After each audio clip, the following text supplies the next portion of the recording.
मंडळी, सर्व पूजेमध्ये ज्याला मानाचं स्थान आहे अशा विघ्नहर्त्या गणेशाचं घरोघरी आगमन झालेलं आहे।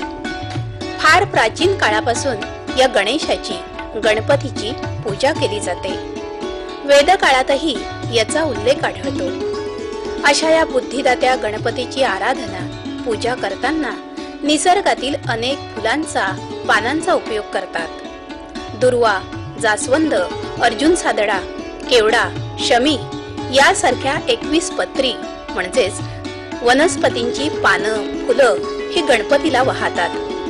मंडळी, या सगळ्या वनस्पती आयुर्वेदाच्या दृष्टीनं अत्यंत महत्त्वाच्या आहेत, औषधी आहेत। या वनस्पतींच्या वापरासंबंधी आयुर्वेदामध्ये इसवी पूर्व 1000 वर्षापूर्वी चरक आणि सुश्रुत यांनी सर्वंकष माहिती सांगितली आहे। जवळजवळ 1000 वनस्पती पारंपरिक औषधामध्ये वापरल्या जातात। ब्राह्मी, शतावरी, अडुळसा, अश्वगंधा यासारख्या सगळ्या वनस्पती आयुर्वेदाच्या दृष्टीनं अतिशय महत्त्वाच्या आहेत। गणपतीला अतिशय प्रिय असणारी गवताच्या जातीची दुर्वा ही शरीरातील उष्णता कमी करणारी आहे। नाकाचा घोणा फुटून रक्त येत असल्यास तसंच मूळ व्याधीवरही दुर्वा उपयुक्त आहे। फक्त गणेश चतुर्थीलाच तुळशीपत्र म्हणून वापरली जाणारी तुळस ही हवा शुद्ध करणारी आहे। तसंच गणपतीला अतिशय प्रिय असणारी जास्वंद ही तर सौंदर्य प्रसाधनाच्या दृष्टीनं अतिशय महत्त्वाची आहे। तसंच स्त्रियांच्या अनेक विकारांमध्येही ती उपयुक्त आहे। हृदय रोगावर उत्तम औषध असलेलं कमळ हे गणपतीला अतिशय प्रिय आहे।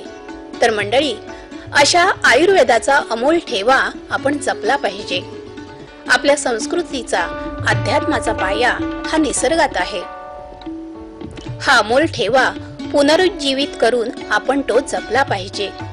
तर मंडळी, आजच्या कार्यक्रमात आपण औषधी आणि सुगंधी वनस्पतींची माहिती घेणार आहोत।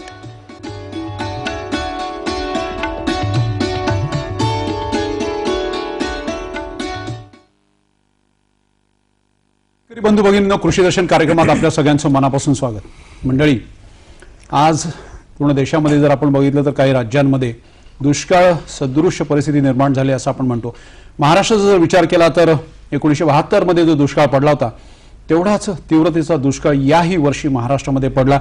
काही जिल्ह्यांमध्ये, काही तालुक्यांमध्ये, काही गावांमध्ये अजूनही पाऊस पडला नाही। पण शेतकऱ्यांनी, आपल्याला माहित आहे की विठोबाकडे साकडं घातलं आणि उशिरा का होईना पण पावसाला सुरुवात झाली। आणि पावसाला नुसतं सुरुवात झाली नाही तर जोरदार आणि दमदार पावसाने सुरुवात केली, पण पाऊस उशिरा आला। या सगळ्या प्रोसेसमध्ये, या सगळ्या गोष्टीमध्ये खरीपातले काही पिकं आपल्या हातून गेली। पण आता जो उशिरा पाऊस पडलाय, या पावसाचा रबी हंगामासाठी आपल्याला नक्कीच फायदा होणार आहे, यात तीळ मात्र शंका करण्याची गरज नाही। मंडळी, आज आपण बघितलं की विठोबाकडे साकडं घातलं म्हणून पाऊस आला, उशिरा का होईना पण आला। मंडळी, तसंच आज संपूर्ण देशामध्ये, राज्यामध्ये गणपती बाप्पाचं आगमन झालेलं आहे। आपण जर आज बघितलं महाराष्ट्रामध्ये तर सार्वजनिक गणेशोत्सव मंडळामध्ये बाप्पाचं आगमन झालंय। तसंच घराघरात लोकांनी बाप्पाला आणलेलं आहे, बाप्पाला बसवलंय आणि बाप्पाची पूजेला पण सुद्धा सुरुवात झाली आहे। आजचं जर चित्र बघितलं तर 1.5 दिवसाचा गणपती आहे, तो जायची पण सुरुवात झालेली आहे। त्यामुळे बाप्पा जेव्हा येतो तेव्हा प्रत्येक माणसाच्या चेहऱ्यावर एक वेगळाच आनंद आपल्याला बघायला मिळतो आणि जेव्हा बाप्पा जातात विसर्जनासाठी तेव्हा एक दुःख चेहरा, असं वाटतं की आपला एक फॅमिली मेंबर आपल्याला सोडून जातोय, असं एक दुःख चेहरा सुद्धा अनेकांच्या चेहऱ्यावर आपल्याला बघायला मिळतं।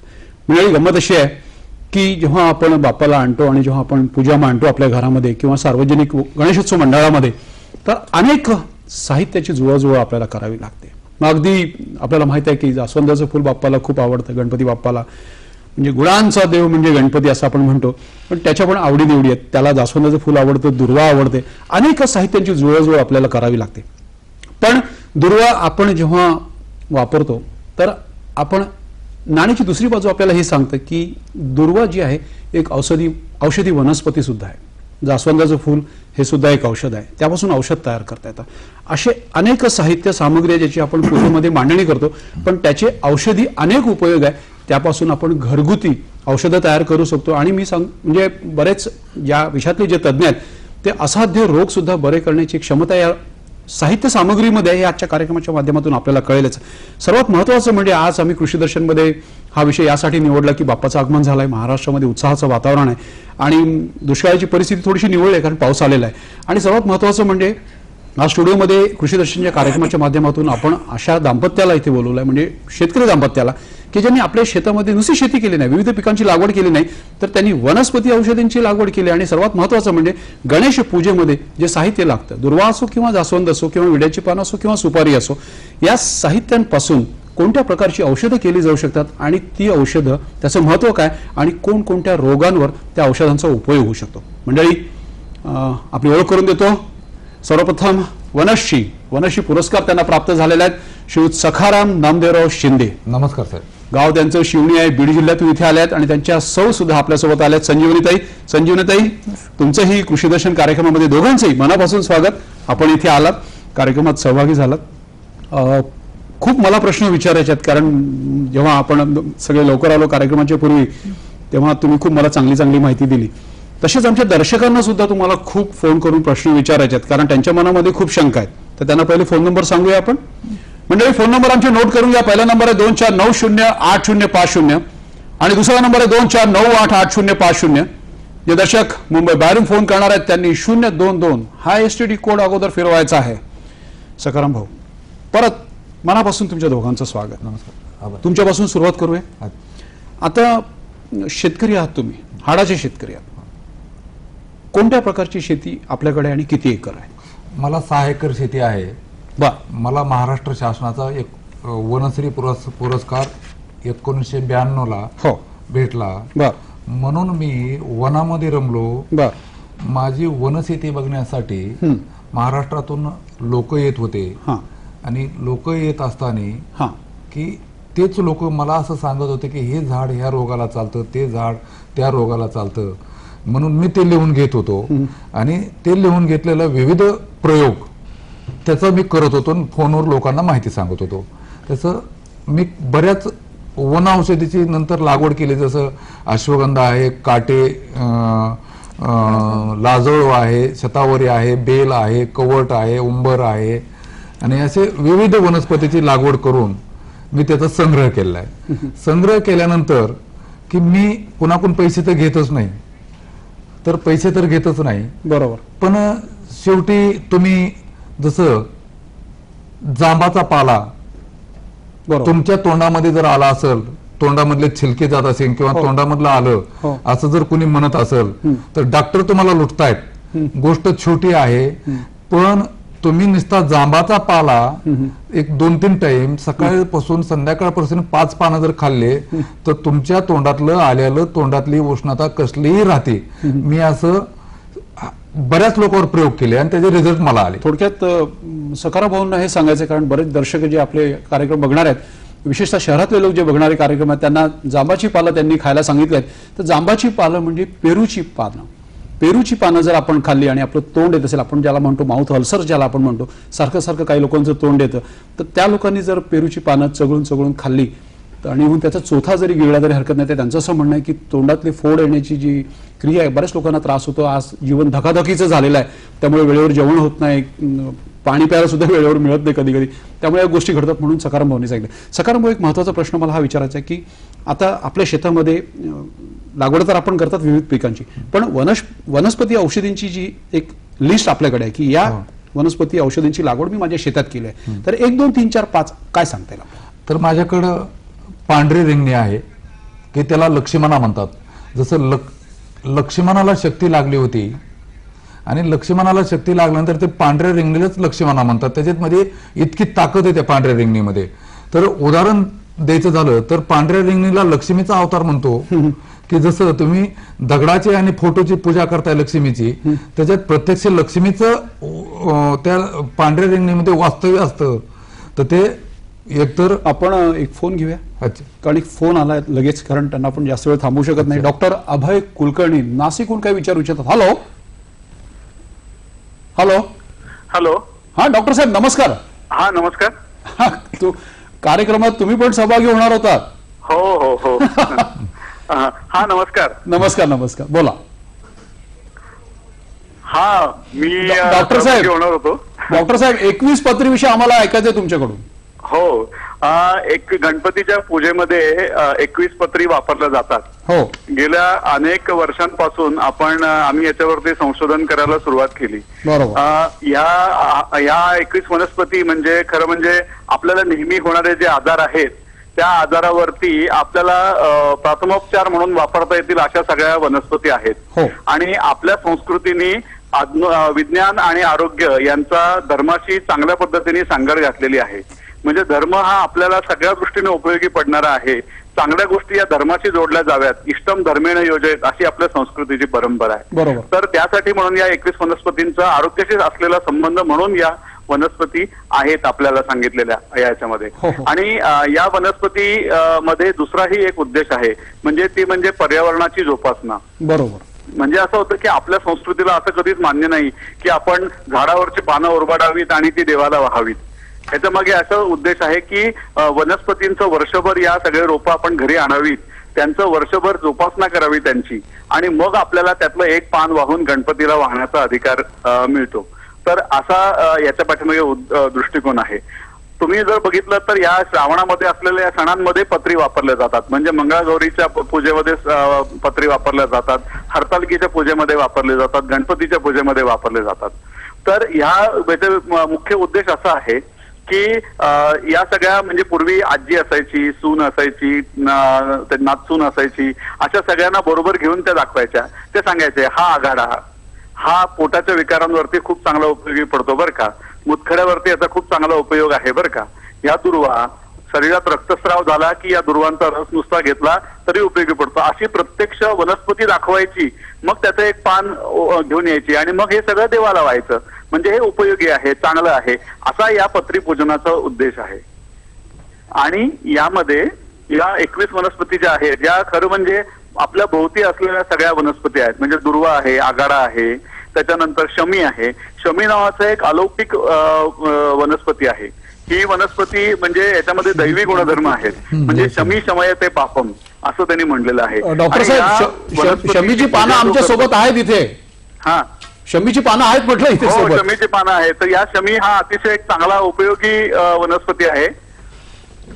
तर याच्यामध्ये या सगळ्या वनस्पती ज्या आहेत ही शमी ही शरीरासाठी अत्यंत उपयुक्त वनस्पती आहे. नुसत्या शरीरालाच नाही तर मनाला आणि आपल्या कर्मांसाठी पण त्याचा उपयोग चांगला होतो. तुम्हाला माहिती आहे की या शमीच्या झाडावरती पांडवांनी आपली शस्त्र ठेवलेली होती.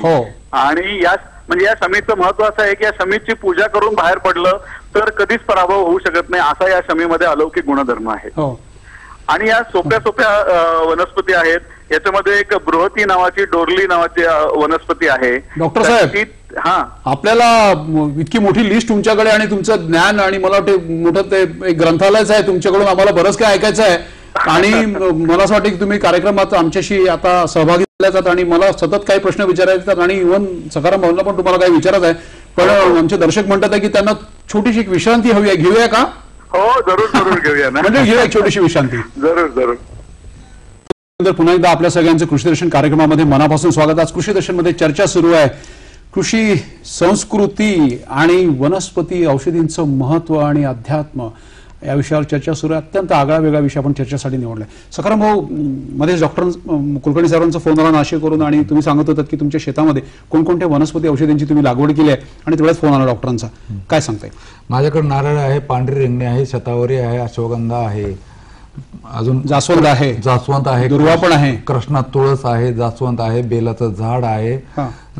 असं पूजेला लागणार सर्व साहित्याची जी वनस्पती त्याची लागवड केलेली आहे आणि मग त्यापासून औषधं पण आपण तयार करतो. मला खूप काही विचारायचं आहे पण ताई मगापासून माझ्याकडे बघतात आणि ते थोडेसे माझ्यावर रागवले आहेत असं मला वाटतं. ते म्हणतात मला काही विचारतच नाहीत सर. संजीवनी ताई, खरं बघितलं तर असं म्हणतात की एखाद्या माणूस जेव्हा यशचं शिखर गाठतो तर त्याच्या मागे स्त्रीच असते. तर तुम्ही यांना खूप मदत करताय. मागाशी तुम्ही मला खूप काहीतरी आपण मेकअप रूम मध्ये तेव्हा सांगितलं. काय करता तुम्ही यांना मदत सकाळपासून? ते कुठं फिरायला गेले ना. अच्छा, फिरायला जातात ते, फिरतात. अच्छा, वेगवेगळ्या प्रकारचे काही असे झाड घेऊन येतात. ते झाड लावले तर समजा त्याची देखरेख करणं, त्याला पाणी, काही झाड वाळायला लागले का त्याला खत, असं काय रोग पडलाय का, किडींचा प्रादुर्भाव झालाय का त्याच्यावर फवारणी करायची. आणि आता तुम्ही एवढं सगळी मेहनत करता आणि किती सकाळपासून संध्याकाळपर्यंत, आणि साहेब वाटत सुटलेले आहेत, मग तुम्हाला वाईट नाही वाटत का? नाही ते वाईट वाटण्याचं काय, ते बी काय, पण एक सेवाच आहे ती, पण ती सगळ्यात महत्वाची सेवा आहे. मला एक प्रश्न विचारायचा होता ताई, की जेव्हा आपण शेती करतो किंवा वनस्पती औषधींची लागवड करतात, त्यांनी सांगितलं की फिरायला जातात, तर नुसतेच फिरायला जात नाही, येताना काहीतरी आणतात सोबत आणि त्याचं जतन करतात, त्याची लागवड करतात, त्याचं संवर्धन करतात. तर सर्वात महत्वाचं असं आहे की मजूर आजकाल मिळत येते, तर मजुराचं व्यवस्थापन मग आपण बघता का सर्व? मी पण करते शेतीत काम, पण मजुरा बघून मजुराकडून करून घेते, गडी आहेत बाया लावून. बर, एक फोन घेऊया आपण. जालन्यावरून एक फोन येतोय मराठवाड्यातून. राजेंद्र ठोसर, डॉक्टर राजेंद्र ठोसर काय विचारू इच्छितात? हॅलो. हॅलो. हा डॉक्टर साहेब. हा नमस्कार. नमस्कार. हा मी बीड जिल्ह्यापासून 70 किलोमीटरवर माझं गाव आहे. बर. मी स्वतः BMS डॉक्टर आहे. बर. मला त्यांची शेती पाहण्यात इंटरेस्ट आहे, कारण मी स्वतः आयुर्वेदिक शेती करतोय. बरं बरं डॉक्टर साहेब. हा, तर मला त्यांचं गाव लोकेशन कळेल का? बीड पासून कसं जावं लागेल आणि कुठून जावं लागेल, आणि मला त्यांचं अभिनंदन करायचंय की it's a great inspiration. Correct correct doctor साहेब, मला असं वाटतं तुम्ही फोन बंद करू नका. मी सकाराम भावनाच सांगतो, ते तुम्हाला सांगतील त्यांच्या गावापासून, तुमच्या गावापासून त्यांच्या गावापर्यंत कसं जायचं आणि सगळं ते तुम्हाला डिटेलमध्ये सांगतील. सकाराम काय सांगतो? तर बीडच्या पूर्वेला बीड परळी रोड आहे, तर तो जरूर फाटा म्हणून येतो. तर जरूर फाट्यावर वनश्री सकाराम शिंदे म्हणलं की तुम्हाला कोणी आणून घालेल माझ्या शेतावर. आणि दुसरा एक असा गोष्ट आहे, माझं गाव शिवणी, माझ्या शेतावर यायचा रस्ता जरूरवरून आहे. तर वाटलं तर माझा मोबाईल नंबर लिहून घ्या. हो हो चालेल. 98-23-30. एक मिनिट. 98. आपण डॉक्टर साहेब तुमच्या टीव्हीच्या मॉनिटरवर तुम्ही बघितलं तर तुमच्या आपण स्क्रोल करतोय, तो कॅप्शन जातोय, तुम्ही बघा त्यांचा मोबाईल नंबर नोट करून घेतला मी त्यांचा. हो. आणि मला महत्वाची गोष्ट, सकारामजी शिंदे, तुमचं मनापासून मी तुमचा आदरही करतो आणि अभिनंदनही करतो. आभारी साहेब. येत्या महिन्याभरात मी तुमच्याकडे शेतीवर येऊन जाईल. अच्छा, येऊन जा साहेब, मला फोन करून या. आपण फोन करून या. धन्यवाद डॉक्टर साहेब. तुम्ही, मला असं वाटतं तुम्ही पण आयुर्वेदिक डॉक्टर आहात, तर तुमचा या बाबतीतला काही एखादा खास अनुभव असेल तर आम्हाला ऐकायला आवडेल, म्हणजे यामुळे दर्शकांचा फायदा होईल. माफ करा, मी कार्यक्रम अचानक बघितला, त्यामुळे आता मला लगेचच काही सांगता येणार नाही. बरं बरं. मला अशा वेळेस मला जर आधी कल्पना असती कार्यक्रमाची, तर निश्चित मी एखादे रेफरन्स तुम्हाला सांगितले असते. नाही, हरकत नाही डॉक्टर साहेब. मला असं वाटतं की पुन्हा एकदा केव्हा तरी असा योग आला तर आपण आपल्याला सुद्धा कार्यक्रमात आम्ही सहभागी करून घेऊ. ओके. सकाराम भाऊ, एक महत्वाचा प्रश्न आहे की आता लागवड केली आहे, आता इथे एक सॅम्पल ठेवलेलं आहे, हे तेल आपण तयार केलेलं आहे, तर हे तेल कशा पासून तयार केलं आहे आणि याचे औषधी गुणधर्म काय, किंवा कोणते रोग आणि व्याधीवर याचा उपयोग केला जाऊ शकतो आपल्याला सांगता येईल आपल्याला?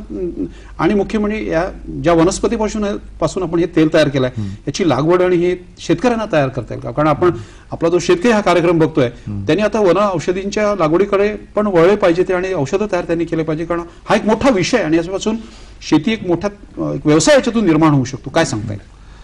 तर आपण शमी जे म्हणतो, शमी म्हणजे सौंदड, तर सौंदडीचं हे त्वचा रोगासाठी आणि पांढऱ्या कोडावर उपयोग होतो. तर हे पांढऱ्या कोडावरचं किंवा त्वचा रोगाचं औषध आहे. तर मी असं म्हणतो, बघा माझ्याकडे लोक येत आहेत, 2-2, 3-3 वर्षे त्वचा रोग तज्ञाकडे जात आहेत आणि औषधं घेत आहेत, आणि राहिलं नाही माझ्याकडे येत आहेत. जसं आमच्या इथं बीड जिल्ह्यामध्ये गोरक्षनाथ टेकडे आहे, त्या महाराजांना गेल्या हप्त्यामध्ये औरंगाबादला नेलं, पुण्याला नेलं, मुंबईला नेलं, आणि पांढरे त्यांच्या अंगावर बिबियासारखे लाल डाग येत होते आणि ते कुठंच राहत नव्हतं. 2 दिवसापूर्वी मी त्यांना औषध दिलं आणि त्यांचं ते राहिलं. ते हे जे तेल आहे हे करण्याची काही शमीच्या पानापासून आपण करतो, याची काही प्रोसेस असेल ना, कसं करायचं, म्हणजे आपण शेतकरी पण हो, हे मोहरीचं तेल आहे. अच्छा, हे मोहरीचं तेल आहे. मोहरीचं तेल बॉईल करायचं, शमीचे पानं करपूपर्यंत त्याच्यात करपून द्यायचे, आणि नंतर ते तेल आपण वापरायचं. कुठल्याही त्वचा रोगावर हे तेल चालतं. आता बरेचसे तरुण पण मंडळी हा कार्यक्रम बघतात, तर बरेचसे तरुण आणि तरुणींना विशेष करून चेहऱ्यावर पिंपल्स येतात, मुरुम येतात, आपण म्हणतो पुटकोळी आली, तर मग त्यांना खूप न्यूनगंड निर्माण होतो आणि मग खूप काळजी वाटते. तर खूप मोठ्या मोठ्या डॉक्टरांकडे जातात, प्रचंड खर्च करतात. आज तुम्ही जर बघितलं तर मोठ्या शहरातल्या डॉक्टरांकडे जर गेला तर इतका खर्च होतो सामान्य माणसाचा, पण या छोट्या छोट्या साहित्यांमधून आपण जी पूजेमध्ये वापरतो किंवा वनस्पती औषधी त्यातून हा खर्च आपला वाचू शकतो. तर या तरुण आणि किंवा तरुणी आहेत ज्यांच्या चेहऱ्यावर मुरूम येतो आपण म्हणतो, तर त्यासाठी काय आपण तयार केलाय? हा, तर हेच तेल आहे साहेब. हे म्हणतो आपण एक काम करूया की आता तुम्ही त्याचा उपयोग सांगणार आहेत, पण मला असं वाटतं त्याला वेळ लागणार आहे. त्याआधी घेऊया मंडळी एक छोटीशी विश्रांती. एकदा आपल्या सर्वांचं कृषी दर्शन कार्यक्रमामध्ये मनापासून स्वागत. आज कृषी दर्शन मध्ये चर्चा सुरू आहे कृषी संस्कृती, वनस्पती, औषधींचं महत्व आणि अध्यात्म या विषयावर. मला सखाराम भाऊने एक प्रश्न विचारायचा, पण सखाराम भाऊ एक फोन येतोय. कर्नल हेमंत दांडेकर नाशिकहून काय विचारू इच्छितात? हॅलो. हा, आम्ही पेरूच्या पानाबद्दल बोलत होतात ना? हो कर्नल साहेब विचारा. हा, पेरूच्या पानाबद्दल तुम्ही जे बोलत होतात, हो, त्याचा एक फौजीताई काही कसं वापरतो ते सांगू का? हो सांगा ना. म्हणजे पुष्कळ संध्याकाळी पार्टी झाल्यावरती, संध्याकाळी ना म्हणजे रात्री पार्टी झाल्यावरती जरा चढतं काही लोकांना. हो, असा जर चढलेला माणूस असेल त्याला बेस्ट म्हणजे पेरूचा पदार्थ स्वतः करायला नाकावरती धरायचा, क्लोरोफॉर्म सारखा. नॉर्मल होतो माणूस. कर्नल साहेब कळलं नाही, जरा सावकाश सांगा. समजा एखादा माणूस टून झाला शुद्ध भाषेमध्ये, हो, दारू पिऊन, त्याच्या तोंडावरती जर पेरूच्या पानाचा चोथा केला, हातावरती चोळला आणि त्याला नाकावरती धरला, तो माणूस नॉर्मल होतो 2 मिनिटांमध्ये. म्हणजे दारू जर जास्त झाली तर नाकाला असं चोळून पेरू जर लावला पानं तर दारू उतरते असं म्हणायचं मला. होय होय, बरोबर. कर्नल साहेब ही पण एक महत्वाची माहिती तुम्ही दिली, पण सर या कार्यक्रमाच्या माध्यमातून मी दर्शकांना सांगू इच्छित की ही जी वाईट सवय आहे यापासून सर्वांनी दूर जायला पाहिजे आणि आरोग्याची काळजी घ्यायला पाहिजे, कारण आपण इथे आरोग्याची काळजी कशी घ्यायची याविषयी आपण चर्चा करतोय. सर एक सगळं तुम्ही महत्वाचं सांगत होतात की हे जे तेल आहे तर मुरूम येतात किंवा पिंपल्स येतात किंवा पुटकुळ्या येतात, तर त्याचा कसा उपयोग करतात? तर ह्याचा हे कुठल्याही त्वचारोगावर चालतं, जसं गचकरण, हो, चेहऱ्यावरली वांग, हो, महिलाच्या चेहऱ्यावरली वांग येते, हो, मुलीच्या चेहऱ्यावर फुटकुळे येतात पिंपलच्या, हो, किंवा लहान मुलाला चाई लागून पडलेलं टक्कल, हो, की त्यांनी हे जर लावलं तर केस येत आहेत. आता प्रश्न एक आहे की मी बऱ्याच त्वचारोग तज्ञाला विचारलं की बाबा हे तुमचेच पेशंट आमच्याकडे येत आहेत, म्हणजे मेडिकलमध्ये त्वचारोगाला अजून भारतात औषधच नाही. बरोबर. मग आम्ही त्यांना बरेच लोकांना हे औषधं दिले, तर चेहऱ्यावरल्या मुरमाच्या फुटकुळ्या, महिलाच्या चेहऱ्यावरली वांग, वेगवेगळ्या क्रीम येत आहेत. तर बाजारातले महागडे औषधं घेण्यापेक्षा घरगुती आपण हे करू शकतो, तुम्ही सांगितलं, आणि याचा चांगला उपयोग झालाय आणि तुम्ही ज्या ज्या लोकांनी वापरलं त्यांना चांगला अनुभव पण आलाय. तर मला विशेष म्हणजे हे औषधाचं असं गणित आहे की कुठलीही डोळ्यात गेलं किंवा तोंडात गेलं कुठलीही रिॲक्शन येत नाही. बरोबर. म्हणजे विषारी नाही, आग होत नाही, कुठलं रसायन याच्यामध्ये टाकलेलं नाही, साईड इफेक्ट नाही. साईड इफेक्ट नाही. संजीवनीचा एक प्रश्न तुम्हाला विचारायचा आहे. तुमच्या नावातच संजीवनी असल्यामुळे ते रामायणामध्ये संजीवनीचा उपयोग करण्यात आला, तर आता काय काय संजीवनी प्रकार जे तुम्ही म्हणताय की औषधं तयार करण्यासाठी तुम्ही स्वतःच संजीवनी असल्यामुळे थोडं अजून मला सांगा की चूर्ण, तुम्ही मगाशी मला मेकअप रूम मध्ये सांगत होतात की कुठेतरी चूर्ण पण तुम्ही तयार करता, पावडर करता, खूप मेहनत करता, थोडं दर्शकांना सांगा आमच्या. त्यांनी सांगितलं समजा पित्ताचं औषध तयार करायचे, ते बाहेर गावी गेले तर समजा फोन आला तर ते सांगतात मला, मग त्याचं चूर्ण तयार करायचं मिक्सर मधून आणि जसं सांगते त्याप्रमाणे असं प्रमाण घेऊन एकत्र करायचं आणि ते त्यांच्या डब्यामध्ये अशी पॅकिंग करायची. चूर्णाचा समजा पित्त त्यांचा जर फोन आला, आपल्याला वर हात करून दाखवता येईल दर्शक, असं जर समजा त्यांचा फोन जर आला तर पित्ताचं औषध संपलेलं तू तयार करून देते का, तर मग मी ते चूर्ण तयार करून असं डब्यामध्ये पॅकिंग करून पाठवते. अच्छा अच्छा अच्छा, असं वरती तुलसी आणि अद्रक.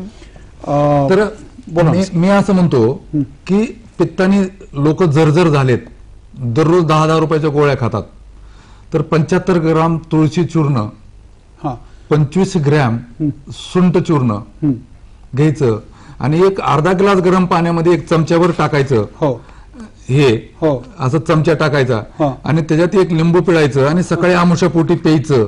कसलंही पित्त तुमचं राहून जाईल. 10 वर्षापासून तुम्हाला पित्त आहे तर हे पित्त राहून जाईल, आव्हान आहे माझं. आणि आता महत्वाचा प्रश्न म्हणजे कोणत्या वनस्पतीपासून आपण? तुळशी आणि अद्रक. तुळशी आणि अद्रक. आणि त्याच्यात तुळशी आणि अद्रक. अजून कुठला आपण आणि लिंबू टाकायचं, सुंठ पावडर. म्हणजे अद्रक म्हणजे सुंठ, अद्रक म्हणजे सुंठ तुम्हाला असं म्हणायचं.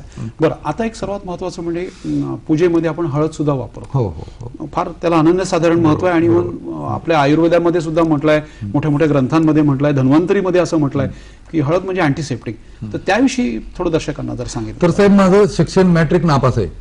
तर प्रश्न एक आहे की हळद अँटीबायोटिक आहे, कृमीनाशक आहे. मी हजारो लोकांची हळदीपासून सर्दी घातली की जी माझ्याकडे मुंबई पुन्हा की मला सर्दीची अलर्जी आहे असं म्हणतात. तर मी त्यांना सांगतो की बाबा एक ग्लासभर पाणी घ्या, चमच्याभर त्याच्यात हळद टाका, त्याला उकळा आणि सकाळी चहा पिल्यासारखं आमोशापोटी प्या, तुमची सर्दी राहील. असं अनेक लोकांची सर्दी राहते. जसं सकाळीच का घ्यावं, सर्दी राहते म्हणजे सर्दी जाते नील होते. हा, एक फोन घेऊया. रघुनाथ बनकर औरंगाबादून काय विचारू इच्छितात? Hello hello. हा रघुनाथराव. हा, मी रघुनाथ बनकर औरंगाबादून बोलतो. बोला. आता शिंदे साहेबांनी सांगितलेलं आहे की लाजळू आणि बरेच वनस्पतींचं नाव घेतलं. बरोबर. त्यापैकी लाजळू आणि गुळवेल, हो, हे दोन वनस्पती नेमकं यांचा औषधी वनस्पती काय उपयोग होतो, कोणत्या आधारावर चालू शकतात? बर, यांनी विचारलाय रघुनाथरावांनी प्रश्न औरंगाबादून की लाजाळू आहे आणि गुळवेल, तर याच्यापासून कुठलं औषध तयार करता येतं का किंवा तुम्ही केलं? बघा, एकच वनस्पती 10,000 वर चालते. गुळवेल हा शुगरवर चालतो. आणि लाजाळू जे आहे, काटे लाजाळू, ते आता टीव्हीवर जाहिरात येते, सुडोल बांधा करा महिलाचे वगैरे वगैरे, तुम्ही असे लहान दिसा, बारीक दिसा.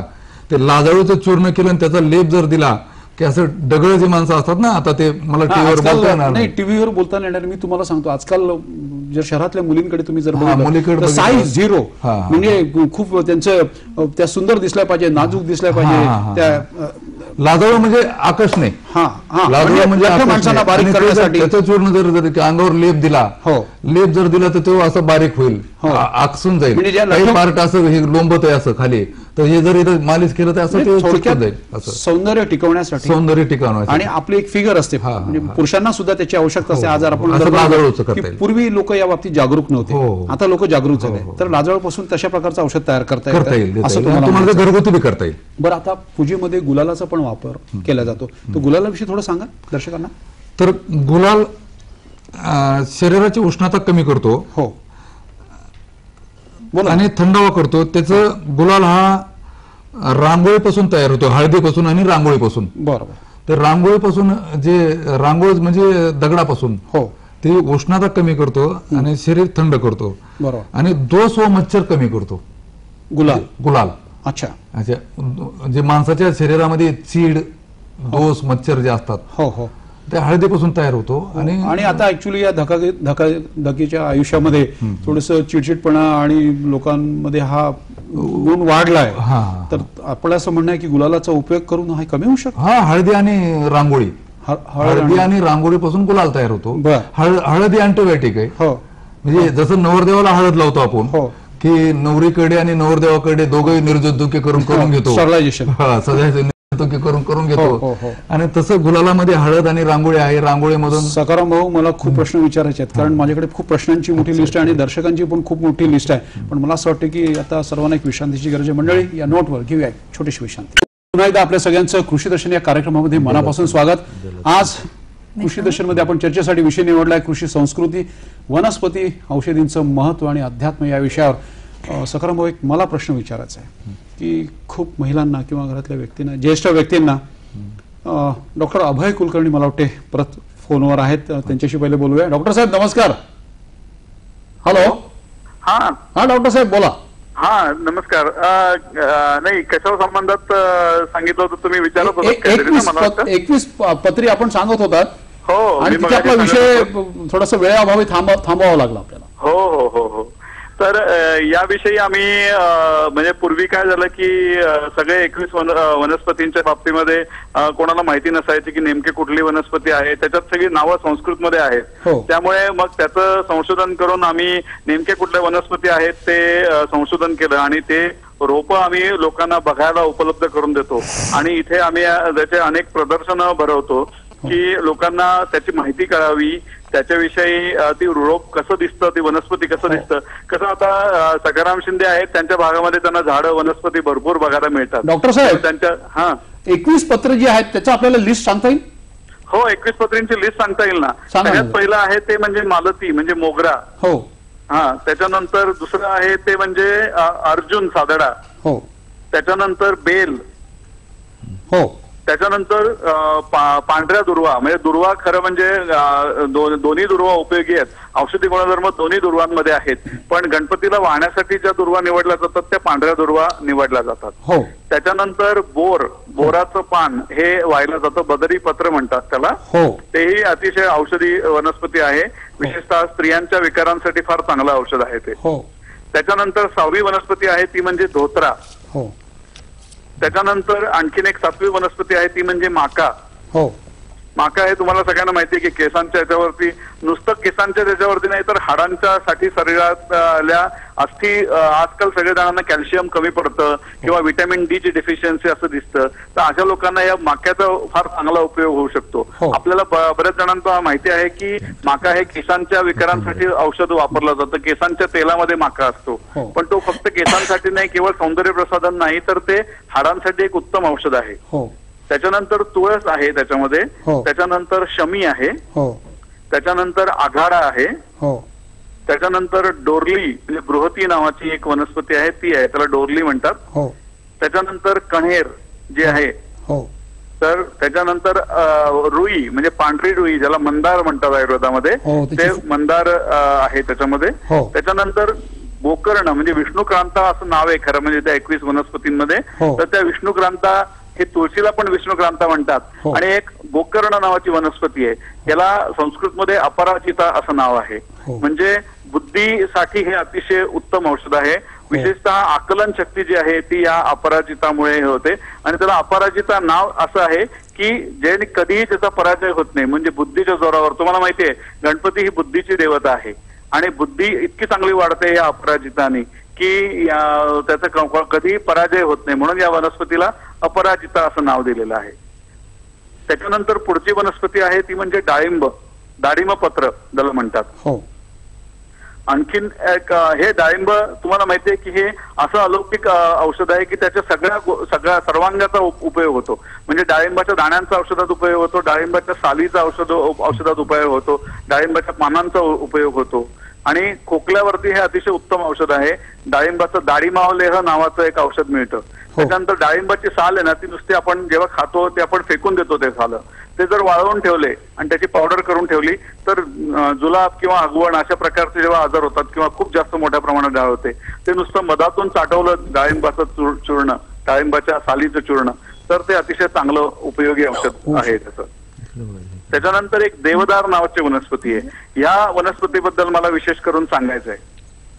हॅलो, बोला बोला. हा, तर ती ही वनस्पती म्हणजे आता सध्या तुम्ही बघितलं तर देवदार हे फक्त हिमालयामध्ये सापडेल. हा, पण हे गणपतीला वाहण्याच्या पत्रींमध्ये याचा उल्लेख आहे. याचा अर्थ पूर्वी हे सगळ्या आपल्या भारतभरामध्ये सगळीकडे हे झाड येत असणार, कारण हे काही पूजेसाठी कोणी जाऊन हिमालयातून झाड घेऊन येणार नाही, बरोबर की नाही. तर आता आपण ज्या मोठ्या प्रमाणात वृक्षतोड केलेली आहे तर त्याच्यामध्ये असा परिणाम झालेला आहे की काही वनस्पती या पूर्ण नामशेष झाल्यात. आता तुम्ही फक्त देवदार हिमालयातच तुम्हाला बघायला मिळेल. बरोबर. हा, पूर्वी ते सगळीकडे हे व्हायचं असायचं. त्याच्यानंतर आणखीन पुढची वनस्पती आहे ती म्हणजे मरवा, मरुबक नाव म्हणतात त्याला. तर हा जो मरवा आहे तुम्ही त्या सगळ्या मराठी गाण्यांमध्ये ऐकलेला असेल की मरवा या नावाने, ही अतिशय सुगंधी वनस्पती आहे. ह्याची पानं सुगंधी असतात आणि नुसतं पानं सुद्धा जसं फुलं केसांमध्ये माळतात त्याप्रमाणे हा मरवा विशेषतः कोकणाच्या भागामध्ये बायका केसांमध्ये मरवा लावतात, त्याला खूप सुंदर वास येतो त्याचा. आणि हे सगळे त्वचा विकारांसाठी किंवा याच्यासाठी अतिशय उपयोगी वनस्पती आहे. पोटातलं सुद्धा भूक वाढवणं, पचन सुधारणं यासाठी सुद्धा याचा उपयोग होतो. ही याचं फार जतन करावं लागतं, म्हणजे याचे ताटवे येतात या मरवाचे. हा, त्याच्यानंतर पुढची वनस्पती आहे ती म्हणजे पिंपळ.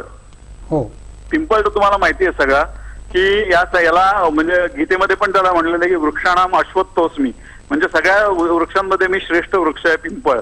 आमच्याकडे आयुर्वेदामध्ये याला पंचवल्कल म्हणतात. कुठल्याही प्रकारचं इन्फेक्शन असेल तर या 5 झाडांच्या साली आहेत तर त्यांचा अतिशय चांगला उपयोग होतो. त्याच्यापैकी एक म्हणजे पिंपळ.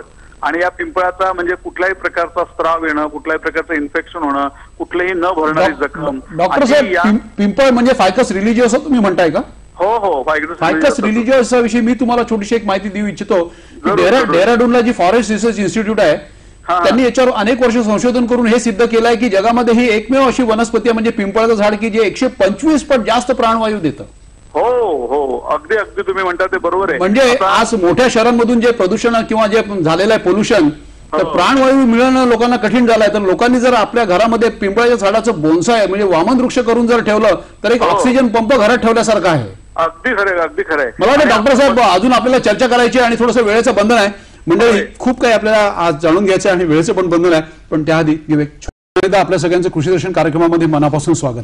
सखाराम भाऊ, वेळेचं थोडं बंधन आहे.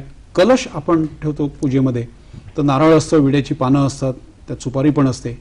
तर विड्याची पानं आणि नारळाचं वनस्पतीचं जे आपण म्हणतो की औषधी वनस्पती म्हणून पण याच्याकडे बघितलं जातं. नारळाला तर कल्पवृक्ष म्हणतो आपण. काय सांगताय? तर नारळाचं पाणी आपण सलाईन म्हणून वापरतो. हो. आणि नारळाची करवंटी जाळून त्याची राख खोबऱ्याच्या तेलामध्ये तर त्वचा रोगाला जर आलं तर त्वचा रोग राहतो. राहतो म्हणजे बरा होतो. आणि नागवेलीचे जे पानं ते दीपक, पाचक, रेचक आणि जे माणसं पान खातात तर त्यांचा कोटा साफ होतो आणि त्यांचा चेहरा हा प्रफुल्लित दिसतो. म्हणूनच काही माणसं आमच्या डोंगरपट्ट्यामध्ये की जसं पानं खातायत आणि मुखशुद्धी पण होते, मुखशुद्धी होतीये. तर प्रकृतीला चांगले आहे ते. संजीवनी ताई, हे मला वाटते खिरापत आहे. मग याविषयी आमच्या दर्शकांना तुम्ही हे हातात धरून दाखवायचं आणि सांगायचं नेमकं याच्यात काय काय. याच्यामध्ये साखर, खोबरे, खारीक आणि काजू, बदाम 5 वस्तूची खिरापत आहे. आणि याचा आपल्याला सखाराम भाऊ काही सांगता येईल? सांगता येईल नाही. साहेब, खिरापत जे आहे ते बलवर्धक आहे, पौष्टिक आहे. हो. जसं शीतल आहे. काजू मर्यादित असावे खिरापतीमध्ये, ते बांधतात.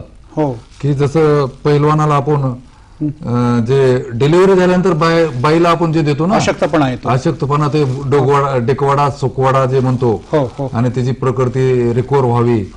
तर हे खिरापत अशी गणपती बापाला नैवेद्य म्हणून आपण देतो. मग आता हे जसं चैत्र महिन्यामध्ये हनुमान जयंतीला आपण भिजलेली डाळ खाऊ घालतो नैवेद्याला, गणपतीलाही खिरापत देतो. हे करता करता माणसाने बी खावं. हो. हे बरं, एक मला प्रश्न विचारायचा आहे. कारण मी जर आता घरी गेलो तर मग बायको माझ्यावर ओरडेल. तिने मला सांगितलं की तिला खूप दिवसापासून खोकला येतोय, कोरडा खोकला. तर यावर पण आपल्या या साहित्यातून काय असं औषध तयार करता येईल की तिचं खोकला बरा होईल? खोकल्याचं औषध बेलाचं पानातलं मोठ्यांचं सांगा. सकाळी आमुष्यापोटी बेलाचे पानं 2 कप पाण्यामध्ये उकळायचे आणि ते आमुष्यापोटी घ्यायचे. 15 मिनिट चहा घ्यायचा नाही तर 2 दिवसात खोकला बरा होतो. म्हणजे बेलाची पानं घ्यायची, ती उकळायची, त्याचा काढा तयार करायचा आणि उपाशी म्हणजे सकाळी काही न खाता ते घ्यायचे आणि मग 20-25 मिनिटांनंतर तुम्हाला वाटतं तर चहा घ्यायचा, असं तुम्हाला म्हणायचं. बरं सखाराम भाऊ, आता एक महत्वाचा प्रश्न की आपले जे शेतकरी बांधव हा कार्यक्रम बघतात आहे त्यांनी शेती करताना विविध पिकांची लागवड करताना कोणत्या कोणत्या वनस्पती औषधींची लागवड करायला पाहिजे म्हणजे ज्याचा पूजेच्या साहित्यात सुद्धा उपयोग होईल आणि औषधं पण तयार करता येतील आणि एक व्यवसाय म्हणून पण त्याचा उपयोग होऊ शकेल. कारण आता शेतकऱ्यांनी एकाच पिकाची लागवड करून चालणार नाहीये. तर ज्याला आपण म्हणतो प्रिसिजन फार्मिंग किंवा इंटिग्रेटेड फार्मिंग किंवा विशिष्ट प्लॅनिंग करून जर शेती केली तर त्याचा फायदा होऊ शकतो. हा एक पहिला प्रश्न. आणि दुसरा एक प्रश्न मला विचारायचा आहे की हे जे आपण औषधं तयार केल्यात तर आपल्या जनावरांना पण विविध म्हणजे बैल आपल्या गोठ्यामध्ये असतात, गायी असतात, म्हशी असतात, पटकन सांगा. तर शेतकऱ्यांनी वनौषधी लागवड करावी. पण वनौषधी लागवड करण्यापेक्षा वनौषधीचे महत्व समजून घरच्या घरीच औषधे घ्यावीत. घरच्या घरीच औषध घ्यावीत आणि स्वतःचे आजार स्वतःच नीट करावेत. छोटे मोठे जसं सर्दी आहे, कोरडा खोकला आहे तर उंबराचं झाड जर तुम्ही पहिले गरिबीमुळे उंबर दोड्या खायची माणसं तर आमच्या इकडे एक जणांचा मला फोन आला की आमच्या शेळीला गांधी आल्यात. मी म्हणलं त्याला उंबराचा पाला आणि उंबर दोड्या खाऊ घाला. एक अर्ध्या तासामध्ये त्याच्या शरीरावरली रिॲक्शन शिळीची गेली. थोडक्यात असं आहे की जनावरांना सुद्धा आपण घरच्या घरी वनस्पतीच्या औषधांची लागवड करून वनस्पती औषधींची लागवड करून आपण औषध तयार करू शकतो.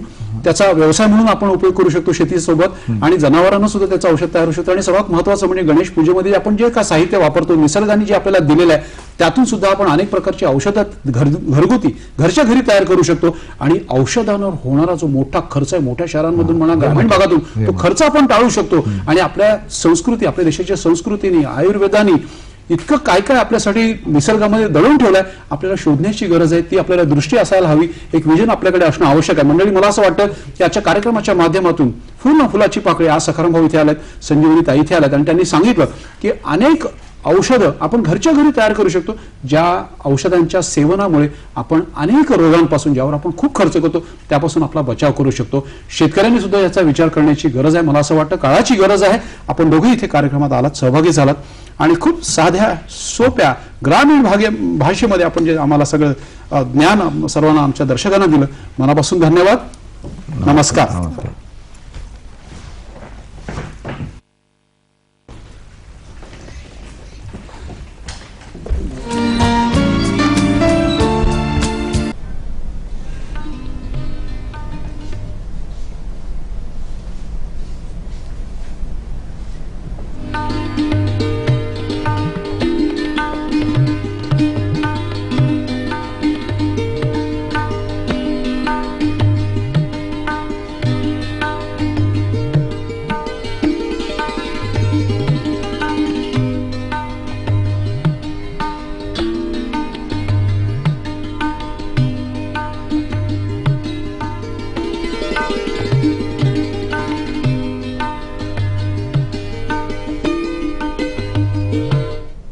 नमस्कार शेतकरी बंधू भगिनींनो, कृषी दर्शनच्या विशेष भागात आम्ही भी घडलो तुम्ही भी घडा ना या कार्यक्रमात आपल्या सगळ्यांचं मनापासून स्वागत. मंडळी, आज संपूर्ण जगामध्ये किंवा आपल्या देशातल्या किंवा राज्यातल्या शेतकऱ्यांकडे जर आपण बघितलं, म्हणजे विशेष शेतकरी ज्यांनी आपल्या शेतामध्ये विशेष काम केलं, यशस्वी शेतकरी असं आपण त्यांना म्हणूया.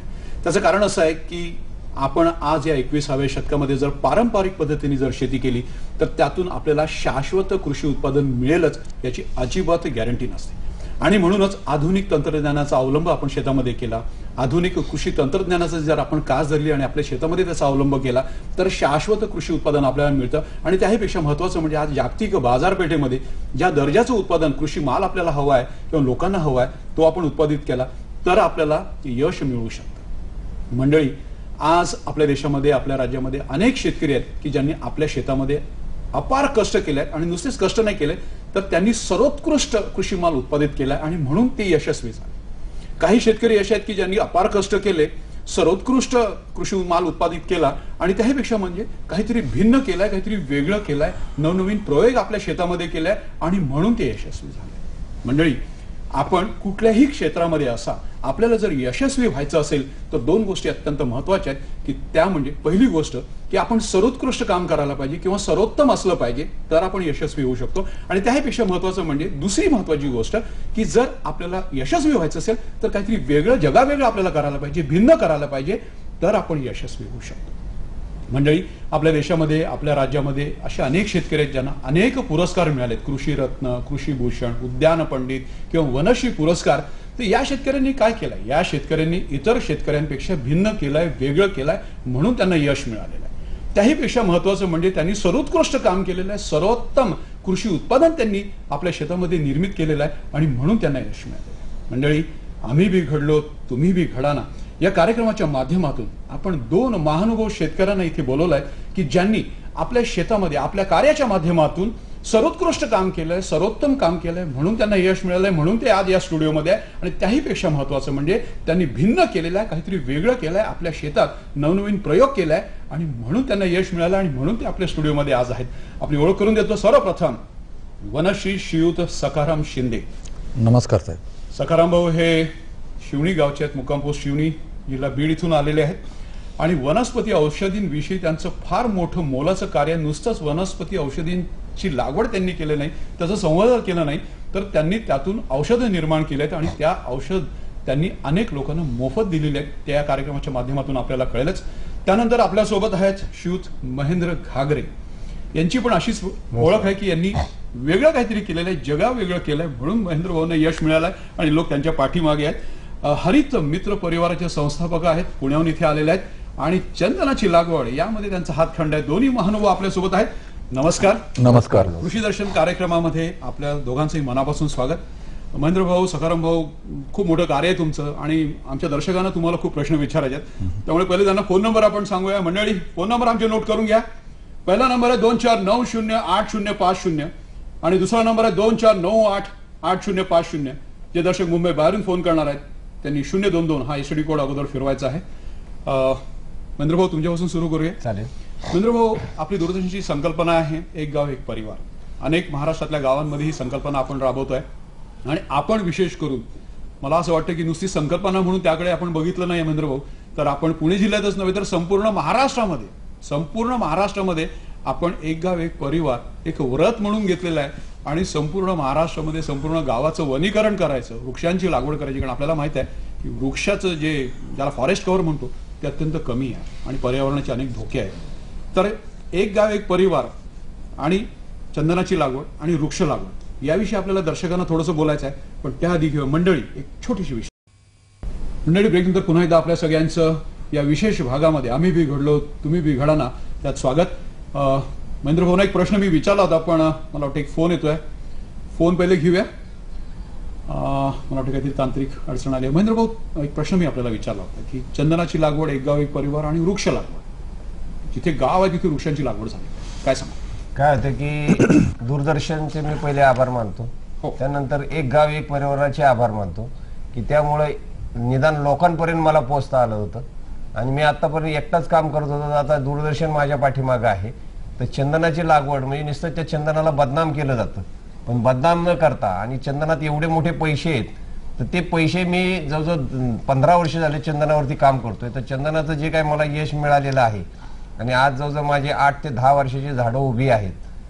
ही दुसऱ्याच्या शेतात केलेली आहेत. आम्ही रत्नागिरी आणि सोलापूर जिल्ह्यामध्ये कामं केलेली आहेत की जास्त पावसाळा आणि एक झाडाची किंमत कमीत कमी 1.5 लाख रुपये आहे. त्यामुळं मी ह्या चंदनाच्या भानगडीत जास्त पडलो आणि चंदनाचं प्लांटेशन भारतातच कुठं केलेलं नाही आणि ह्याचा सगळ्यात चांगला उपयोग होईल ह्या हिशोबाने मी ह्या चंदनासाठी काम करतोय. आणि यासाठी सगळं बियाणं, रोपं, मार्गदर्शन एक गाव एक परिवारातर्फे मोफत आम्ही करायला तयार आहोत. महेंद्र भाऊ, फार चांगलं काम तुम्ही करताय. कारण चंदनाविषयी लोकांच्या मनात संभ्रम आहेत की लागवड केली तर काय होईल आणि सर्वात महत्त्वाचं म्हणजे संरक्षण त्याचं. सखाराम भाऊ, खूप महत्त्वाचं काम आपण करताय की वनस्पती औषधींचं संवर्धन, जतन, त्याची लागवड, त्यापासून औषधं तयार करणे आणि लोकांना ती मोफत देणे. मला सर्वात प्रथम आपल्याला म्हणायचं आहे की आपल्याकडे किती प्रकारच्या वनस्पती औषधींची लागवड, जतन, संवर्धन आपण केलं? माझ्याकडे साधारण वन औषधीची 50 ते 60 प्रकारचे वन औषधीच्या झाडाची लागवड केली आहे आणि त्याचं मी जतन करतो. माझ्या शेतावर विविध वनस्पतीचे प्रयोग बघण्यासाठी लोक येतात.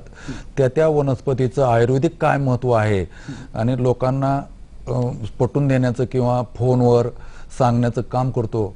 मी तर असं म्हणतो, आपण जे सह्याद्री वाहिनीने एक गाव एक परिवार जो कार्यक्रम ठेवला आहे, मी तर असं म्हणतो की एक राज्य एक परिवार.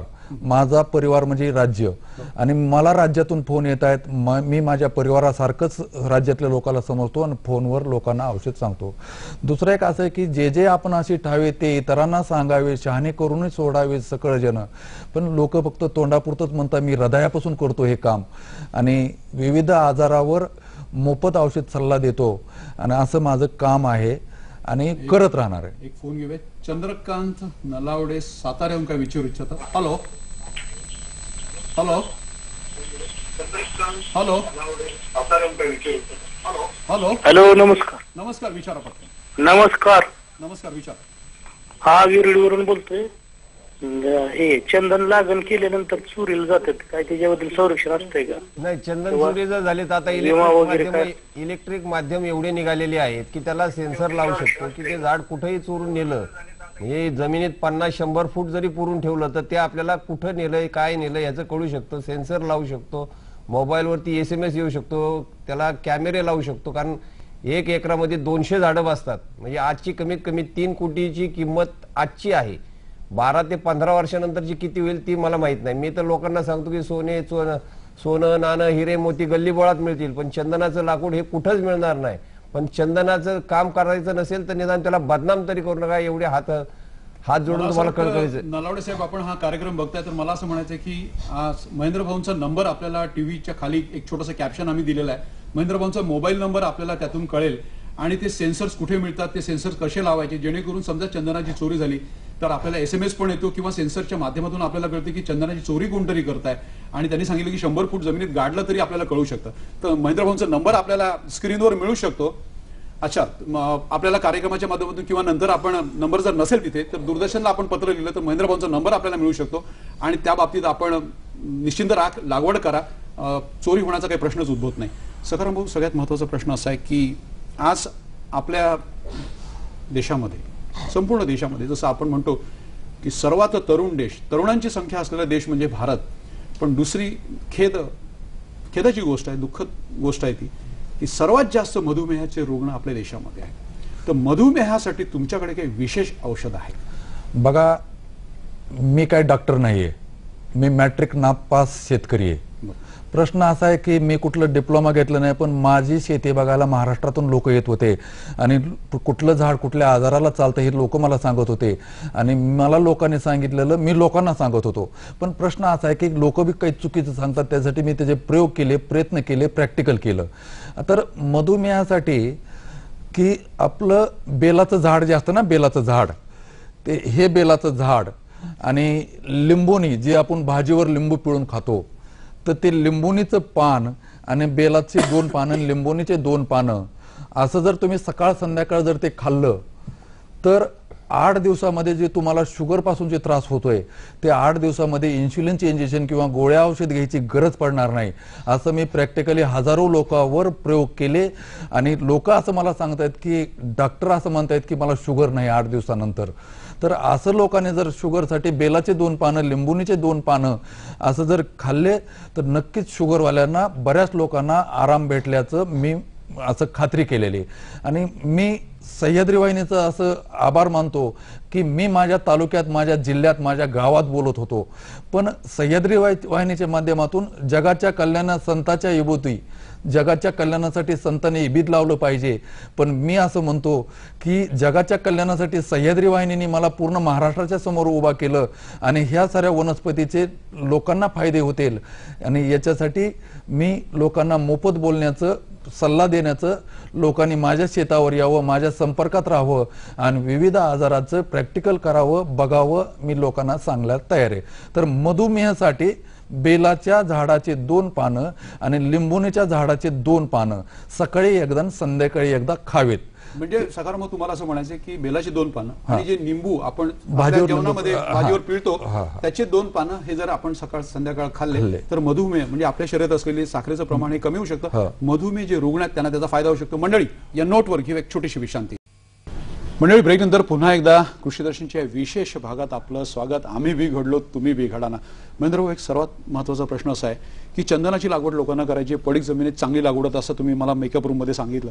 तर लागवड करताना काही परवानगी घ्यावी लागते का किंवा सातबाऱ्यावर त्याची नोंद करावी पाहिजे का? कारण कसं आहे, लागवड करताना कोणी काही बोलत नाही, पण जेव्हा कापण्याचा प्रश्न येतो तेव्हा अनेक अडचणी येतात. थोडक्यात आपल्याला सांगायचं. लागवडीला काय अडचण येत नाही, पण ज्यावेळेस लागवड होईल त्यावेळेस सातबाऱ्यावरती नोंद करणं खूप आवश्यकता आहे. नोंद झाल्यानंतर, झाडं व्यवस्थित वाढल्यानंतर एक सामाजिक वनीकरण, फॉरेस्ट, ऍग्रिकल्चर आणि तहसीलदार यांना जर का तुम्ही पत्र पाठवून त्याची जर का आपली कॉपी रजिस्टर मध्ये ठेवली, ज्यावेळेस 12-15 वर्षांनी झाडं तोडणीला येतील त्यावेळेस ती अडचण काय येणार नाही. दुसरं म्हणजे झाडं जी आहेत, एका एकरामध्ये 200 झाडं बसतात आणि जास्तीत जास्त जेवढी, मी तर तरुणांना आव्हान करेल की ते तुम्ही उपभोग घेऊ शकता आणि तुम्ही करू शकता.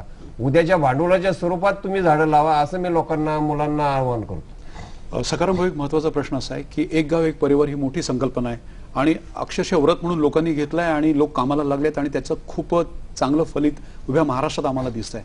आता एक गाव एक परिवाराच्या माध्यमातून परसबागेची संकल्पना पण आम्ही गावागावात रुजवली आहे, लोकांच्या मनामध्ये त्याचं बीज आम्ही रोवलं आहे. आता गंमत अशी आहे की औषधी वनस्पतींची लागवड आपण जर केली परसबागेमध्ये तर घरच्या घरी औषधं तयार करता येतील. ग्रामीण भागामध्ये हॉस्पिटल्स दूर असतात, महिलांना विशेष करून खूप त्रास होतो. तर आपला सहभाग याच्यामध्ये अत्यंत महत्त्वाचा आणि तो अभिप्रेत आहे, अपेक्षित आहे. काय सांगता येईल? तर मला असं म्हणायचं की परसबागेमध्ये घरच्या घरी औषध तयार करण्याचं कुठले झाडं लावले पाहिजेत. तर उदाहरण पेरू, पेरूचे पानं चघळून जर खाल्ले तर तोंडातलं आलेलं 2 मिनिटात राहतं. दुसरं एक पाषाणभेद, पाषाणभेद आणि लवंगचे पानं जर खाल्ले तर कसलाही मुतखडा 12-15 mm पर्यंतचा हा मुतखडा नाहीसा होतो. तिसरी आहे तुळस, तुळशीने, तुळस ही आम्लपित्तासाठी किंवा तुळशीने पोटातलं जरी आला असेल किंवा बद्धकोष्ठता, संडास साफ होत नसेल तर तुळशीचे पानं जर खाल्ले तर हे फायद्याचं राहील. दुसरी एक गोष्ट आहे दुर्वा, दुर्वाने पांढऱ्या पेशी कमी झाल्या असल्या किंवा शरीरातली उष्णता वाढली असेल किंवा पोट साफ होत नसेल किंवा संडास साफ होत नसेल, दुर्वाचा ज्यूस जर करून तुम्ही सकाळी पिलात तर हे दुर्वा खूप फायद्याचे आहेत. तर याच्यासाठी विविध आजारासाठी तुमच्या परसबागेमध्ये ह्या सर्व वस्तू पाहिजेत आणि अनेक आहे. आता इथं बोलायला वेळ कमी आहे आणि त्याच्यामुळं आपण थोडं सांगतोय आणि थोडंच बोलतोय. तर तुमचं थोडक्यात असं म्हणणं आहे की परसबागेमध्ये विविध वनस्पती औषधींची लागवड आपण करू शकतो आणि आपण आपलं आरोग्याचं आपण एक स्वतःच घरी औषध तयार करून आपण काळजी घेऊ शकतो, थोडक्यात आपल्याला असं म्हणायचं आहे. कारण असं आहे की संपूर्ण गावागावात ही संकल्पना जी परसबागेची ती आपल्याला राबवायची आणि तुमचा सहभाग त्यामध्ये अभिप्रेत आहे. तुम्ही ते कार्य ऑलरेडी बीड जिल्ह्यामध्ये करताय, आपल्या शिवणीमध्ये करताय. महेंद्र भाऊ, एक महत्वाचा प्रश्न असा आहे की वृक्ष लागवड झाली पाहिजे. जसं कृषी पर्यटन आहे तसं आता वृक्ष पर्यटन गावागावात झालं पाहिजे, वृक्षांचं लागवड झाली पाहिजे. फॉरेस्ट कव्हर कमी होत आहे. आपण सर्वात महत्वाचं म्हणजे जे वृक्ष मंदिर आपण नायगावमध्ये बनवलं, आपल्याला कल्पना आहे. तर हा जो विषय आहे हा विषय गावागावात गेला पाहिजे आणि तरच आपण जे ग्लोबल वॉर्मिंग विषयी बोलतोय तर मला असं वाटतं की आपणच यातून काहीतरी चांगलं कार्य करू शकतो. तर हे काम आपण ऑलरेडी करताय, पण याविषयी दर्शकांना सांगणं गरजेचं आहे. काय सांगता येईल? काय होतं की प्रत्येक जण काय होतं शासनावर खूप अवलंबून राहतो आणि शासनाकडून अपेक्षा जास्त घेतो. शासनावरती अवलंबून न राहता स्वतः वैयक्तिक काहीतरी केलं पाहिजे, आपण घडवलं पाहिजे, हे आपण पाल्यात पहिलं ध्येय ठेवलं पाहिजे. आज 60-70 वर्ष झालं तरी आपण पैशाच्याच पाठीमागे लागतो. ते न करता नायगावचं जे गणेश मंदिर आहे त्या तिथल्या आपण जे तिथे जास्वंद, जसं गणेशाला जास्वंदाचं फुल पसंत आहे किंवा आवडतं, तर त्याची आपण तिथे नायगावमध्ये वृक्ष लागवड करून आपण ही संकल्पना तिथे रुजवली आहे. बरोबर. अशा प्रकारचे वृक्ष मंदिर गावागावात तयार झाले पाहिजेत. आणि थोडक्यात म्हणजे तुम्हाला जर पाहिजे असेल तर माझा नंबरही लवकर लिहून घ्या. 9420666888 9420666888 हा माझा नंबर आहे. चंदनासाठी जर मोठ्या प्रमाणात गावातल्या गावात जर सगळे गावातले लोक जर करण्यास इच्छित असाल तर आम्ही मोफत मार्गदर्शन, एक गाव एक परिवार येऊन तिथं तुम्हाला फुकट करून देऊ सगळं आणि बियाणं आणि रोप ही तुम्हाला मोफत आमच्याकडून मिळतील. हे तुम्हाला मी दूरदर्शनच्या मला वाटतं दर्शकांसाठी हा महत्वाचा मुद्दा आहे की चंदनाची लागवड पडीक जमिनीवर करायची असेल तर सगळ्यांनी एकत्र येऊन गटशेती करणं गरजेचं आहे. म्हणजे त्याचं विपणन करणं सोपं होईल आणि अडचणी कमी येतील. आणि सर्वात महत्वाचं महेंद्र भाऊंनी सांगितलंय की रोपं किंवा बियांपासून रोपं तयार करून आपल्याला ती मोफत रोपं देणार आहे आणि त्याविषयीचं प्रशिक्षण मार्गदर्शन देणार आहे. म्हणजे महाराष्ट्रातले एक गाव एक परिवार जी संकल्पना आपण राबवतोय त्या गावातल्या तरुणांना जरी चंदनाची लागवड करायची असेल तर महेंद्र भाऊ आपल्या पाठीशी आहे, दूरदर्शन आपल्या पाठीशी आहे. सखाराम भाऊ, एक महत्वाचा प्रश्न की आज संपूर्ण जगामध्ये आपण जर बघितलं तर महिलांना होणारे आजार हा एक संवेदनशील विषय आहे आणि त्याहीपेक्षा धकाधकीच्या आयुष्यामध्ये आपल्याला आपण जर बघितलं तर आम्लपित्त, ऍसिडिटीचा सारखे रोग म्हणजे प्रत्येक एक माणसा आड आपण जर बघितलं तर तो म्हणेल की मला आम्लपित्ताचा त्रास आहे. घरगुती औषध परसबागेतून किंवा लागवडीतून आपल्याला काय करता येईल आणि त्यापासून कसा बचाव करता येईल? बघा, आम्लपित्त एक असा आजार आहे. आम्लपित्त जर झालं तर आम्लपित्तापासून सर्व आजाराची निर्मिती होतीये. तर आम्लपित्ताला घरच्या घरी असा आजार करता येईल की मुठभर तुळशीचा पाला, थोडी अद्रक आणि तुळशीचा पाला आणि अद्रकीचं ज्यूस तयार करायचं, त्याच्यात एक लिंबू पिळायचंय ग्लासभर ज्यूस आणि सकाळी रिकाम्या पोटी आमुष्या पोटी प्यायचंय. दुसरी, आता तुम्ही जसं म्हणलात किंवा महिलांना अद्रक, लिंबू, तुळशीचा पाला ह्याचं ज्यूस करून जर पिलं आमुष्या पोटी तर आम्लपित्ताचा त्रास तुमचा 2 तासामध्ये नष्ट होईल. कुठल्या गोळ्या खायची गरज पडणार नाही. हे झाड जे आहे ते शिसमचं झाड आहे. शाळेच्या समोर रोडच्या कडेने, रस्त्याच्या कडेने भरपूर शिसमचे झाडं भेटतायत. प्रश्न असा आहे की ह्या झाडांनी फायदा एक होईल की महिलांच्या अंगावरचं पांढरं आणि लाल जातं आणि महिला घाबरतायत किंवा डॉक्टरकडे गेलं तर गर्भाची पिशवी काढायला डॉक्टर सांगतायत आणि 25,000 रुपये घेत आहेत. मी असं म्हणतो दिवसभरामध्ये 50 पानं जर ह्या शिसमच्या झाडाची जर खाल्ली तर 6 तासामध्ये मी असं प्रयोग केले की महिला त्या मला सांगतायत की आमचं अंगावरचं पांढरं आणि लाल जायचं बंद झालं आणि गर्भाची पिशवी काढायचं टळलं. तर ही एक आजार आहे महिलांच्या. हेच शिसमच्या झाडाचं अपेंडिक्सचं ऑपरेशन टळतं किंवा शरीरामधलं इन्फेक्शन जे होतंय किंवा आतड्याच्या जखमा असतायत वगैरे, आता मी तर काय डॉक्टर नाही, मध्ये अल्सर, याचं शिसमच्या झाडाने बऱ्याच जणांचा अल्सर दुरुस्त झाल्याचं माझ्याकडं ऐकवत आहे, मला लोकांनी सांगितलं. तर महिलांचे आजार असे येतं आणि ह्या शिसमच्या झाडाचा असा महिलांनी फायदा घेतला पाहिजे. दिवसातून 50 पानं खाल्ले पाहिजेत असं मी सांगतो. महेंद्र भाऊ, सर्वात महत्वाचं आहे की चंदनाची लागवड केल्यानंतर किती वर्षानंतर त्याचा आर्थिक फायदा शेतकऱ्याला मिळू शकतो? पहिला मुद्दा, त्याला काय भाव मिळू शकतो? दुसरा मुद्दा, तिसरा महत्वाचा मुद्दा म्हणजे खोड तोडला, पण झाड तोडलं तर त्यावर काही प्रक्रिया करावी लागते का? थोडक्यात काय सांगता येईल? चंदनाचं झाड जे आहे 12 ते 15 वर्षानंतर उत्पन्न द्यायला तयार होतं. त्यानंतर तोडल्यानंतर त्याला वाळवणं हे खूप आवश्यकता असतं. त्यातला जो गर असतो तो निघतो. तो कमीत कमी 18 ते 20 ते 22 किलो पर्यंत निघतो. कारण मी ह्या चोरांच्या सहवासात राहिलेलो आहे, त्यांच्याकडून बऱ्यापैकी माहिती घेतलेली. जेवढी वाकडी तिकडी झाडं असतील तेवढ्या त्या मटेरियल जास्त प्रमाणात निघतं. बरोबर. नाही, मला असं म्हणायचं होतं की प्रक्रिया तुम्ही सांगितलं की फक्त त्याला वाळवायला आणि 15 वर्षानंतर साधारणतः आपल्याला 3 ते 4 किलो पर्यंत कमीत कमी 15 ते जवळजवळ 18 ते 22 किलो पर्यंत. आणि काय रेट त्याला मिळू शकतो? आता 7,500 ते 8,000 रुपये किलो आजचा रेट आहे. पण आपण समजा 15 आता जर तरुणांनी लागवड केली ग्रामीण भागामध्ये तर 15 वर्षानंतर त्याचा रेट वाढलेला असेल. विचारच करू शकत नाही आपण त्याचा. मला सखाराम भाऊ महत्वाचं सांगा की एक गाव एक परिवार ही संकल्पना आपण गावागावात राबवतोय आणि परसबागेचं सर्वात महत्वाचं आहे आणि वृक्ष लागवड गावागावामध्ये की जिथे गाव आहे तिथे वृक्ष लागवड झाली पाहिजे, वनीकरण झालं पाहिजे आणि त्यातून गावामध्ये समृद्धी आपोआपच येते, लोकांना रोजगार मिळतो, लोकांना काम मिळतं. कोणत्या वनस्पतींची लागवड प्रामुख्याने परसबागेत केली पाहिजे किंवा गावच्या पडीक जमिनीवर केली पाहिजे ज्याचा संपूर्ण गावाला फायदा होऊ शकतो? हे बघा की प्रश्न असा आहे की कुठल्या वनस्पतीची, जे वनस्पती तुमच्या शरीराला, मानवाला लागवडी शरीराला उपयोग होतात वन औषधी म्हणून. जसं बघा काळी निरगुडी आहे, जांभूळ आहे, पिंपळ आहे, शतावरी आहे, अश्वगंधा आहे, असे अनेक वनस्पती आहेत.